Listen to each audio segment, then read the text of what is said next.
ഹിന്ദി ഹൃദയഭൂമിയിലെ 3 സംസ്ഥാനങ്ങളിലെ ദയനീയ പരാജയത്തിന് ശേഷം സഖ്യകക്ഷികൾ കോൺഗ്രസിന് നേരെ കണ്ണടക്കാൻ തുടങ്ങിയിരിക്കുന്നു എന്ന് പറയുന്നതിൽ കുറച്ചൊക്കെ യാഥാർത്ഥ്യമുണ്ട്. രാജസ്ഥാൻ, മധ്യപ്രദേശ്, ഛത്തീസ്ഗഡ്, മിസോറാം, തെലങ്കാന എന്നിവിടങ്ങളിലെ നിയമസഭാ തെരഞ്ഞെടുപ്പിന് മുമ്പ് 5 സംസ്ഥാനങ്ങളിൽ 4ലും സർക്കാർ രൂപീകരിക്കുമെന്ന് കോൺഗ്രസ് കരുതിയിരുന്നു. ഇത് ഇന്ത്യൻ സഖ്യത്തിൽ കോൺഗ്രസിന്റെ വിലപേശൽ ശക്തി വർദ്ധിപ്പിക്കുമായിരുന്നു. സീറ്റുകൾ വിതരണം ചെയ്യുമ്പോൾ തങ്ങൾക്കുള്ളത് ചോദിച്ചു വാങ്ങുവാനോ അല്ലെങ്കിൽ നേടിയെടുക്കുവാനോ കോൺഗ്രസിന് സാധിക്കുമായിരുന്നു. ഇക്കാരണത്താൽ തെരഞ്ഞെടുപ്പ് പ്രചരണ വേളകളിൽ ഇന്ത്യ സഖ്യത്തിൽ ഉൾപ്പെട്ട ഒരു പാർട്ടിയോടും കോൺഗ്രസ് സഹകരണം തേടിയില്ല എന്ന് പറയുന്നതിന് പിന്നിൽ വിജയത്തിന്റെ മുഴുവൻ ക്രെഡിറ്റും കോൺഗ്രസിന് ലഭിക്കണമെന്നുള്ള തന്ത്രമാണ് എന്നതാണ് പൊതുവെയുള്ള വിലയിരുത്തൽ. എന്നാൽ ഫലം വന്നപ്പോൾ തെലങ്കാനയിൽ മാത്രം കോൺഗ്രസിന് ഭൂരിപക്ഷം ലഭിക്കുകയും ഹിന്ദി ബെൽറ്റിൽ നിന്നും കോൺഗ്രസ് തുടച്ചു നീക്കപ്പെടുകയും ചെയ്തു. ഫലം വന്നതു മുതൽ ഇന്ത്യൻ സഖ്യത്തിലെ ഏറ്റവും വലിയ കക്ഷിയായ കോൺഗ്രസിന് തിരിച്ചടികൾ നേരിടുകയാണ്. ഒരു വശത്ത് ആം ആദ്മി പാർട്ടി നേതാവ് അരവിന്ദ് കെജ്രിവാൾ പഞ്ചാബിലെ 13 സീറ്റുകളിലും മത്സരിക്കുമെന്ന് അവകാശവാദം ഉന്നയിക്കുമ്പോൾ ബംഗാളിൽ തൃണമൂൽ കോൺഗ്രസിന് 2 സീറ്റുകൾ മാത്രം വിട്ടു നൽകാൻ തയ്യാറാണ് എന്നതാണ് പറയുന്നത്.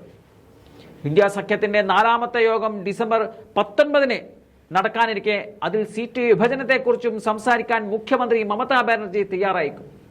ഇതുമായി ബന്ധപ്പെട്ട് ബംഗാളിലെ മാൽഡ, ബർഹാംപൂർ സീറ്റുകൾ മാത്രം കോൺഗ്രസിന് വിട്ടു നൽകാൻ തൃണമൂൽ കോൺഗ്രസ് തയ്യാറായേക്കും എന്നതാണ് ചില പാർട്ടി വൃത്തങ്ങൾ സൂചിപ്പിക്കുന്നത്.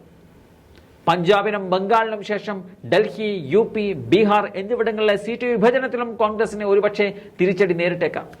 ഡൽഹിയിൽ 7ൽ 3 സീറ്റും കോൺഗ്രസ് ആവശ്യപ്പെടുമ്പോൾ കഴിഞ്ഞ 2 നിയമസഭാ, ലോക്സഭാ തെരഞ്ഞെടുപ്പുകളിൽ കോൺഗ്രസ് ഇവിടെ അക്കൗണ്ട് തുറന്നില്ല. UPയിൽ 80 സീറ്റുകളാണുള്ളത്. ഇവിടെയും കഴിഞ്ഞ പല തെരഞ്ഞെടുപ്പുകളിലും കോൺഗ്രസിന്റെ അവസ്ഥ വളരെ മോശമാണ്. ഇവിടെ അഖിലേഷാണ് പ്രതിപക്ഷ നേതാവ്. അദ്ദേഹം 5ൽ കൂടുതൽ സീറ്റുകൾ കോൺഗ്രസിന് നൽകാൻ സാധ്യതയുമില്ല. ബീഹാറിലും സമാനമായ സാഹചര്യമാണ് ഉണ്ടാകാൻ പോകുന്നത്. എന്നിരുന്നാലും കോൺഗ്രസിന് മുന്നിലുള്ള പോംവഴി എന്ന് പറയുമ്പോൾ ശിവസേനയും CPIയും DMKയും JMM പോലുള്ള പാർട്ടികൾ അവരുടെ പിന്തുണയിൽ സമാജ്വാദി പാർട്ടി, ആം ആദ്മി പാർട്ടി തുടങ്ങിയ പാർട്ടികളെ കാര്യങ്ങൾ പറഞ്ഞ് ബോധ്യപ്പെടുത്തുക എന്നുള്ളതാണ്. 3 സംസ്ഥാനങ്ങളിൽ ഭരണമുള്ള കോൺഗ്രസ് തന്നെയാണ് നിലവിൽ ഏറ്റവും വലിയ കക്ഷി.